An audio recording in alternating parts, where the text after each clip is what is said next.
The bus left me at the edge of a town that barely seemed alive. Hollow Creek wasn't even marked on most maps, and as I stepped off onto the cracked asphalt, I understood why. The street was lined with houses slumped under their own roofs, porches, sagging like the tired shoulders of old men. Fog hung low across the fields, and even though the sun should have been setting somewhere behind the hills, the sky was the color of bruised steel. I hauled my bag over my shoulder and walked toward the inn. I'd been told there was only one place to stay, and it looked exactly the way I'd pictured it. A narrow building with a crooked sign, paint peeling like scabs from its wooden boards inside. The air smelled of damp wood and boiled cabbage. A woman behind the counter looked up at me with pale eyes, the kind that seemed to have forgotten how to smile. "You're the one who called ahead," she said, her voice flat. "Yes," I replied. "Daniel Price. I'm here for research. Local history." At the mention of history, her expression tightened. She handed me a brass key without another word. As I climbed the stairs, I heard her mutter softly, maybe to herself, maybe to me, "Don't go near the creek." The room was small, but I wasn't here for comfort. I set my notes out on the bedspread, newspaper clippings, faded photographs, a few fragments of journals. I'd come for the Hollow family.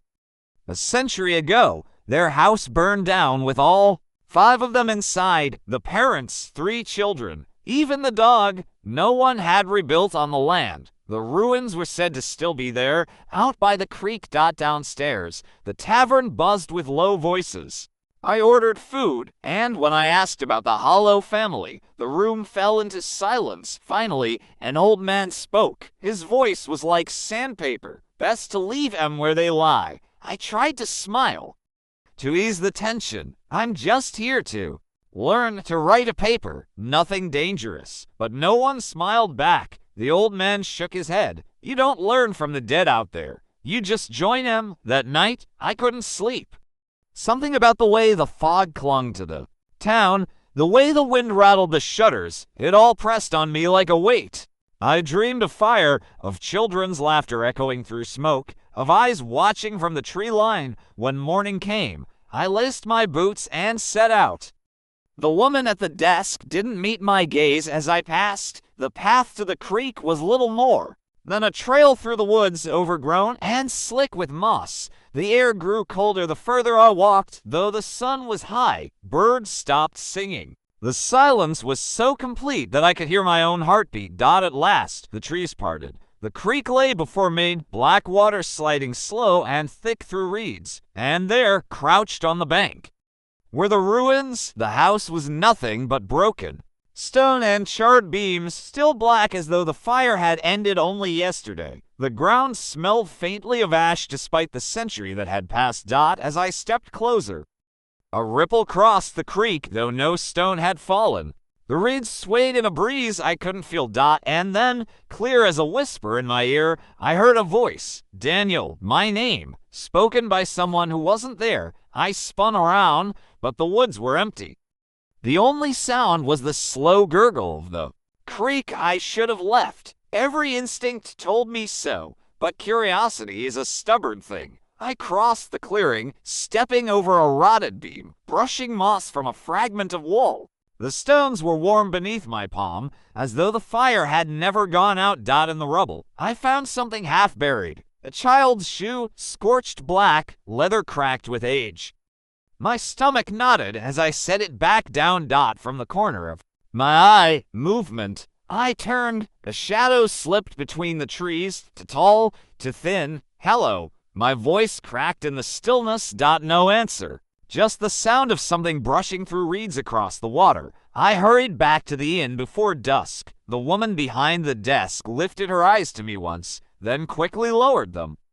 "They called your name, didn't they?" she whispered. I froze. I thought I heard something. "You should leave tomorrow. Tonight if you're smart. That place doesn't forget, and it doesn't forgive." Her words stayed with me, gnawing at me through supper, through the restless hours of night. But instead of leaving, I told myself I had to return. I needed proof, a photograph, Something more than a whisper in the fog. The second night, I carried a lantern and a notebook. The trail seemed shorter this time, as though the woods wanted me back. The air was heavier, damp with a smoke that wasn't there. At the ruins, I set the lantern down. The light painted long, crooked shadows across the stones. My pen scratched across the page, description after description. But every few minutes I looked up, convinced someone was standing just beyond the circle of light. Then it came. Laughter, high-pitched, broken, like children playing on a warped phonograph. It circled me, echoing through the trees, until it seemed the very earth was laughing. "Who's there?" I demanded, my voice trembling. The laughter stopped. From the darkness, shapes emerged. 3 small figures, their faces pale, their eyes too wide. I saw the children of the Hollow family. Their skin blistered, hair charred, mouths open and silent. Screams. They stood hand in hand, watching me. I stumbled back, tripping over rubble. When I blinked, they were gone. Only the reeds shivering in the still air remained. But when I turned to leave, the path was gone too. The woods pressed in closer, the trees crowding around me like a noose. Somewhere in the distance, a door creaked open. I swear I saw the house whole again, not ruins, but standing, firelight flickering in the windows. The smell of smoke filled my lungs. I don't remember running, but I remember falling, scraping my palms on stone, and when I looked up, I was inside. The hollow house stood around me, impossible. Walls rebuilt, rafters towering above. Flames danced along the wallpaper, but never consumed it. Shadows slid across the ceiling, crawling like insects. A voice spoke from the stairs, low, broken. "You shouldn't have come back." The father stood there, his face melted, teeth gleaming through charred flesh. Behind him, his wife, her jaw hanging to loose, and the children, smiling now with blackened gums. The truth hit me like ice water. The fire hadn't been an accident. It had been a ritual, a binding. The family hadn't just died. They'd been offered sacrifice to something older, something that still lived in the bones of the house. And I had broken the seal by speaking their names, by writing them down. The house shuddered, the walls closed in, boards groaning as though eager to crush me. Smoke thickened, hot, choking. The family advanced slowly, their eyes burning like coals. I dropped my lantern. The flame guttered out. Darkness swallowed everything. And in that last moment, I understood the old man's words. "You don't learn from the dead out here. You just join them." End.